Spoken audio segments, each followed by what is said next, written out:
Hello everyone, कैसे हो आप सभी। आई होप सभी लोग बढ़िया होंगे और अपने पेपर की तैयारी को बिल्कुल बेहतरीन तरीके से कर रहे होंगे। तो स्वागत है आप सभी का आपके अपने परिवार एजुकेशन साथी में। तो आज का वीडियो काफ़ी ज़्यादा बेहतरीन होने वाला है, क्योंकि आज के वीडियो में हम लोग पढ़ने वाले हैं फिजिक्स के इम्पॉर्टेंट फार्मूला के बारे में।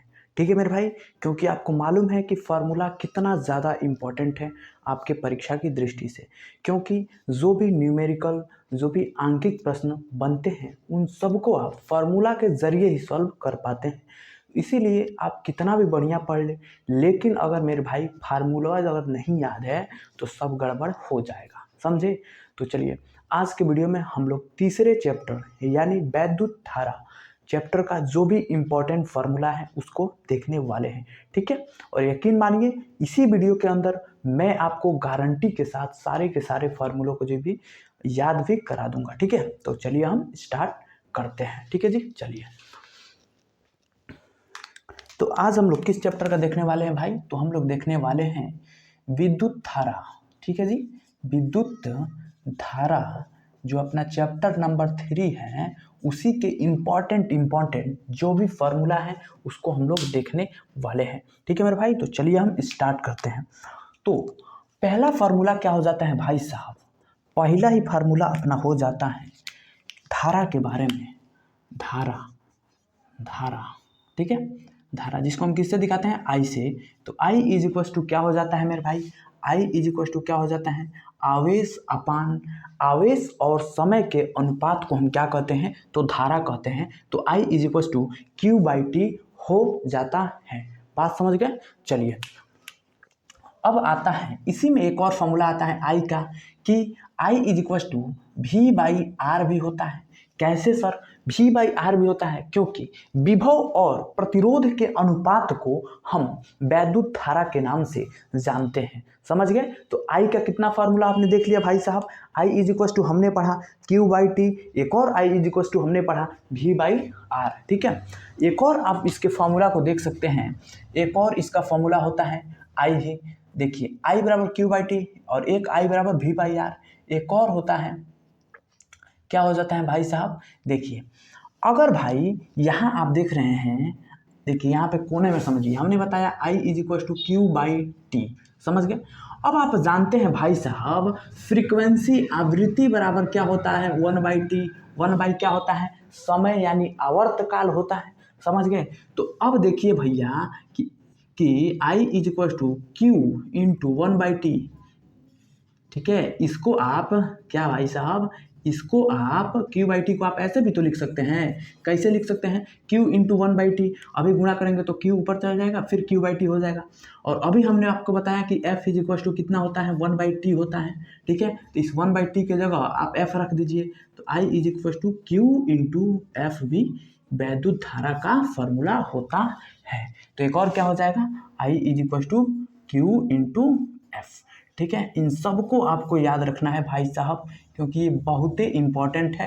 ठीक है, कभी आपको आवेश दे देगा और आवेश प्रवाह की दर यानी समय टाइम को दे देगा, तो आप इस फार्मूला को लगाइएगा, I is equal to Q by T. ठीक है, हाई वाला फार्मूला को लगाइएगा। ठीक है, अब अगर आपको विभव और प्रतिरोध का मान दे दे तो आपको कौन सा फार्मूला लगाना है? तो आपको लगाना है I is equal to V by R. ठीक है, और अगर आपको आवेश दे दे और फ्रीक्वेंसी यानी आवृत्ति दे दे, तब कौन सा फार्मूला लगाएंगे? तो ये वाला लगाएंगे।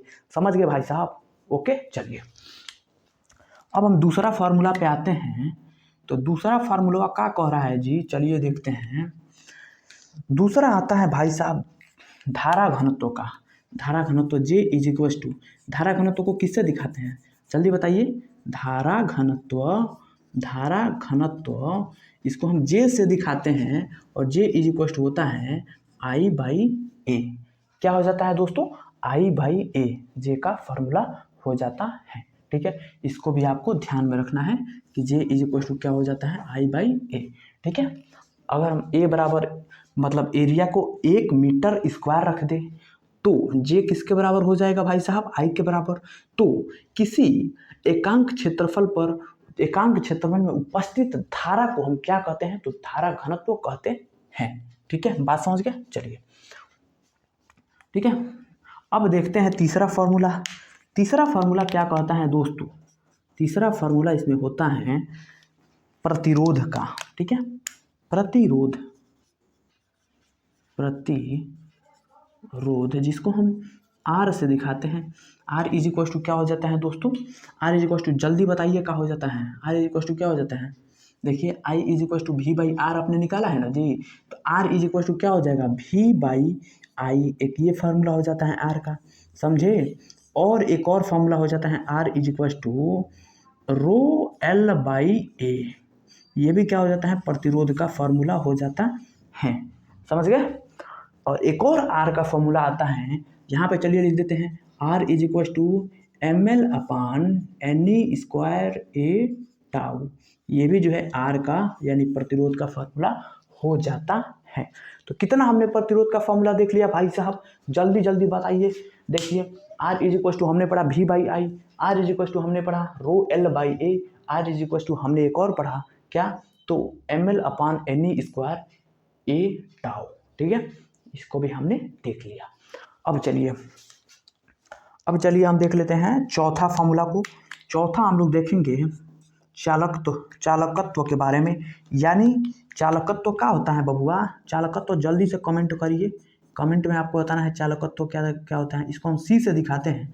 और चालकत्व क्या होता है, प्रतिरोध चाचा का उल्टा। देखिए प्रतिरोध आपने जो पढ़ा है ना, उसी को उलट दीजिए, प्रतिरोध को कहाँ भेज दीजिए, नीचे 1/r कर देंगे तो वही सी हो जाता है, यानी चालकत्व हो जाता है, ठीक है, कोई दिक्कत वाली बात नहीं है, ठीक है। सी इज इक्वल टू 1/r, ठीक है। उसी प्रकार आप इसको भी उलाट सकते हैं, ए बाई रोयल भी हो जाएगा सी का फॉर्मूला, ठीक है। तो आपको ध्यान में रखना है। अब हम आते हैं पांचवा फॉर्मूला पे दोस्तों। तो पांचवा फार्मूला क्या हो जाता है, अनुगमन वेग, ड्रिफ्ट वेलोसिटी, अनुगमन वेग यानी ड्रिफ्ट वेलोसिटी के नाम से जानते हैं। और इसको हम वी डी से लिखते हैं, वी मतलब वेलोसिटी और डी मतलब ड्रिफ्ट। तो ये क्या क्या हो जाता है दोस्तों, ई कैपिटल ई टाउ, ठीक है, अपान एम एल, ठीक है, ठीक है। ई भी अपान होता है दोस्तों, ई भी upon M L into tau, ठीक है। अब टाउ को कवरिया सटा दीजिए, ई भी upon M L into tau. देखिए अनुगमन वेग का फॉर्मूला क्या हो जाता है, E V upon M L into tau, क्या हो जाता है दोस्तों, E V upon M L into tau, समझ गए। तो ये हो जाता है अनुगमन वेग यानी वी डी का फॉर्मूला, ठीक है। अब आते हैं गतिशीलता, मोबिलिटी। छठा फॉर्मूला हमारा क्या हो जाता है भैया, देखिए जितना भी हम बता रहे हैं दोस्तों, इससे आपको न्यूमेरिकल पूछता है। कैसे पूछता है जी, देखिए आपको सिंपल सा दे देगा, विभवांतर दे देगा और धारा दे देगा, आपसे आर यानी प्रतिरोध पूछ लेगा। तो आप इस फार्मूला को लगाकर खटा दे क्वेश्चन को उड़ा दीजिएगा, ठीक है। अगर आपसे जो है रो क्या है, प्रतिरोधकता है, रो का वैल्यू दे दे, तार की लंबाई दे दे, तार का अनुप्रस्थ क्षेत्रफल दे दे, और तब अगर प्रतिरोध पूछे तो क्या लगाएंगे, फार्मूला, हाई वाला फार्मूला लगाएंगे और क्वेश्चनवा का कटाक दे उड़ा देंगे, ठीक है।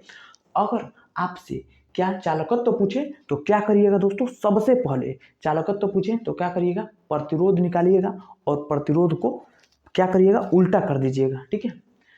ऐसे भी निकाल सकते हैं, या फिर अगर आपसे डायरेक्ट प्रतिरोध का वैल्यू दे दे तो सिंपल सा 1/r की जगह वैल्यू पुट करिएगा, सिंपल सा चालकत्व निकल जाएगा, ठीक है, ठीक है। अब देखिए, अब आप एक बात जानते हैं जी, एक बात जानते हैं दोस्तों, आप ई बराबर पढ़े हैं ना जी, ई बराबर वी बाई एल पढ़े हैं, जल्दी बताइए कमेंट में। तो दोस्तों ई देखिए यहाँ पे आपको लौक रहा है, देखिए दिख रहा होगा ना कि वी बाई एल लिखा है। अब हमने बताया का E is equal to V by L होता है, तो ई और इस वी बाई एल की जगह आप एक कैपिटल वाला ई लिख दीजिए, ई बाई एम इंटू टाउ कर दीजिए, सिंपल सा फॉर्मूला है। तो एक नाव का फार्मूला बन गया, ये क्या बन गया दोस्तों, एक न्यू फार्मूला बन गया। क्या बना है, ई टाउ बाई एम। पहला फार्मूला हमने क्या देखा भैया, तो पहला फार्मूला हमने क्या देखा भाई साहब, जल्दी जल्दी बताइए, ई बी अपान एम एल इंटू टाउ देखा, ठीक है। दूसरा हमने फार्मूला क्या देखा, हमने वी बाई एल की जगह ई पुट कर देंगे तो कितना निकल के आएगा, तो ई टाउ बाई एम, ठीक है। तो दो फार्मूला हमने देख लिया, ठीक है, अनुगमन वेग का भी। अब देखते हैं छठवां फार्मूला, गतिशीलता। गतिशीलता गतिशीलता, गतिशीलता का फॉर्मूला देखते हैं, जिसको हम म्यू से लिखते हैं। तो म्यू बराबर क्या हो जाता है दोस्तों, जल्दी बताइए, म्यू बराबर क्या हो जाता है, अनुगमन वेग VD अपान ई। ठीक है, क्या दोस्तों, VD अपान ई, ये क्या हो जाता है, म्यू यानी गतिशीलता का फॉर्मूला हो जाता है। अगर आप दोस्तों देखेंगे, अगर VD का मान रख देंगे इस फार्मूला में, तो एक और फार्मूला बनेगा। देखिए VD का मान रख दीजिए, और देखिए VD का मान कितना निकाले हैं, ई टाउ बाई एम। तो इस VD की जगह रख दीजिए ई टाउ बाई एम, और यहाँ पहले से ई है, तो अब देखिए ना दी, खटा कर दे, ई उड़ जाएगा, तो और अनुगमन वेग का एक और फॉर्मूला आ जाएगा, ई टाउ बाई एम। ठीक है, चलिए, तो हमने गतिशीलता का भी दो फॉर्मूला देख लिया दोस्तों। एक देखा VD बराबर म्यू बराबर VD अपान ई, एक देखा ई टाउ बाई एम। ठीक है, तो दो फॉर्मूला हमने गतिशीलता का भी देख लिया। ठीक है, अब देखते हैं प्रतिरोधकता, रजिस्टिविटी क्या कहते हैं बबुआ, तो रजिस्टिविटी, प्रतिरोधकता, प्रतिरोधकता, जिसको हम कैसे दिखाते हैं जी, इसका सिंबल क्या होता है, रो होता है। रो इज इक्वल टू क्या हो जाता है दोस्तों, rho is equal to RA upon L। ठीक है, ये हो जाता है इसका फॉर्मूला रो का। ठीक है, और एक और रो का फॉर्मूला होता है, रो बराबर M upon NE square tau. ठीक है, तो दो फार्मूला होता है रो का। देखिए, एक रो बराबर हमने क्या पढ़ा, RA अपान L, एक रो बराबर क्या पढ़ लिया, M upon NE square tau. ठीक है, अब देखते हैं अगला फार्मूला। तो अगला फार्मूला क्या हो जाता है, सातवां फार्मूला क्या हो जाता है, चालकता का हो जाता है।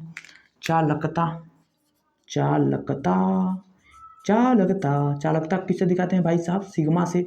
तो सिग्मा इज इक्वल टू क्या होगा, अभी बताइए, प्रतिरोध बराबर आप पढ़े हैं ना जी, प्रतिरोध क्या पढ़े हैं, R is equal to V/L, तीन फॉर्मूला आप पढ़े हैं प्रतिरोध का। चालकत्व बराबर आपने क्या पढ़ा, प्रतिरोध का उल्टा, मतलब C बराबर क्या पढ़ा आपने, 1/R पढ़ा ना यहाँ पे। अब देखिए, तो हमने प्रतिरोधकता पढ़ लिया, तो जिस प्रकार चालकत्व प्रतिरोध का उल्टा था, उसी प्रकार जो चालकता होता है ना जी, ये प्रतिरोधकता का उल्टा होता है। समझ गए, चलिए, सिग्मा बराबर क्या हो जाएगा, 1/ρ, कहानी खत्म। देखिए, बिल्कुल सिंपल सी बात है भाई साहब। एक और पढ़ लीजिए, सिग्मा बराबर होता है NE square tau by M भी होता है। ये उलट दिए हैं, सिग्मा का मान यहाँ पर रखेंगे ना तो उलट जाएगा, तो हाई वाला ऊपर चला जाएगा, एम वाला नीचे आ जाएगा, ये भी फार्मूला हो जाता है। तो देखिए भाई साहब, आप देख रहे होंगे कि साफ साफ आपको दिख रहा होगा नंबर तो 7, लेकिन हमने क्या साथ ही फार्मूला पढ़ा, आप ही बताइए ईमानदारी से। देखिए, 1 2 3 4 5 6 7 8 9 10 11 12 13 14 15 16, लगभग हमने 16 प्लस फार्मूलों को जो है पढ़ा। बात समझ गए, ठीक है, तो एक बार रिवीजन मार ले, क्विक रिवीजन। चलिए, तो आई इज इक्वल टू हमने पढ़ा, देखिए हमको जैसे याद है वैसे ही आपको फार्मूला याद होना चाहिए, क्योंकि मेरे भाई फार्मूला नहीं याद रहेगा तो भाई साहब क्वेश्चन आप जो है यूं टच करके ही रह जाएंगे, उसको सॉल्व भी नहीं कर पाएंगे। इसलिए फार्मूला याद होना बेहद जरूरी है। ठीक है, तो देखिए, आई इज इक्वल टू, देखिए हम कैसे बोल रहे हैं वैसे आपको बोलना है, I is equal to Q/T, I is equal to B/R, I is equal to Q into F। और धारा घनत्व J बराबर हमने क्या पढ़ा, I/A। प्रतिरोध बराबर क्या हमने पढ़ा, R is equal to V/I, R is equal to ρL upon A, R is equal to ML upon NE square A tau. ठीक है, और चालकत्व बराबर हमने C बराबर क्या पढ़ा, 1/R। बात समझ गए। उसके बाद से हमने अनुगमन वेग देखा, VD बराबर EV upon ML into tau, E tau by M। ठीक है, दो फॉर्मूला हमने इसका देखा। उसके बाद से हमने गतिशीलता को पढ़ा, mu is equal to VD upon E, और एक और फॉर्मूला देखा, mu is equal to E tau by M। ठीक है, और उसके बाद प्रतिरोधकता को हमने पढ़ा, rho is equal to RA upon L और M upon NE square tau. उसके बाद से हमने चालकता को पढ़ा, सिग्मा इज इक्वल टू 1/ρ या फिर NE square tau by M। ठीक है, बात समझ गए। अब देखिए दोस्तों, आप समझ रहे होंगे कि टाउ क्या है, तो टाउ को हम क्या कहते हैं, विश्रांति काल, विश्रांति काल कहते हैं। इंग्लिश में इसको रिलैक्सेशन टाइम बोलते हैं। समझ गए, चलिए, तो स्क्रीनशॉट ले लीजिए भाई साहब, देखिए कितना इंपॉर्टेंट फॉर्मूला है। ठीक है। और ये वही फॉर्मूला है जिस पे आपसे न्यूमेरिकल पूछता है और जो आपके लिए बेहद ज़रूरी है मेरे भाई, क्योंकि इन्हीं फॉर्मूला से न्यूमेरिकल पूछता है और इन्हीं में कई फॉर्मूला है जिनका जो है 8 नंबर में डेरिवेशन भी आपके बोर्ड एग्जाम में पूछता है, ठीक है। तो यूँ हम सोचते तो आपके लिए लिख कर लाते और टिक मार कर बता देते ये इंपॉर्टेंट है, लेकिन हमारा लिखने का मतलब क्या हुआ भाई कि आपको फॉर्मूला याद हो, ठीक है, आपके दिमाग में क्लिक करे। हम बोल रहे हैं ये वाला फॉर्मूला, तो ये आपके दिमाग में आना चाहिए, ठीक है। तो बस आज के वीडियो में इतना ही। बाकी आपको वीडियो पसंद आया होगा तो वीडियो को लाइक करना और चैनल को सब्सक्राइब करके प्लीज़ दोस्तों ज़्यादा से ज़्यादा सपोर्ट कीजिए, क्योंकि आपके सपोर्ट की बहुत ज़्यादा ज़रूरत है। और अपने दोस्तों के पास भी शेयर करना ताकि वो लोग भी पढ़ाई कर सकें, ठीक है। और यही कहना है, बाकी जो भी आप सब्जेक्ट पढ़ना चाहते हैं प्लेलिस्ट से पढ़ सकते हैं, Hindi, English, math, physics, chemistry, ठीक है। तो मिलेंगे किसी और वीडियो में, तब तक के लिए पढ़ते रहिए, मुस्कुराते रहिए, माता पिता का नाम रोशन करते रहिए, एजुकेशन साथी को प्यार और सपोर्ट देते रहिए। तब तक के लिए जय हिंद।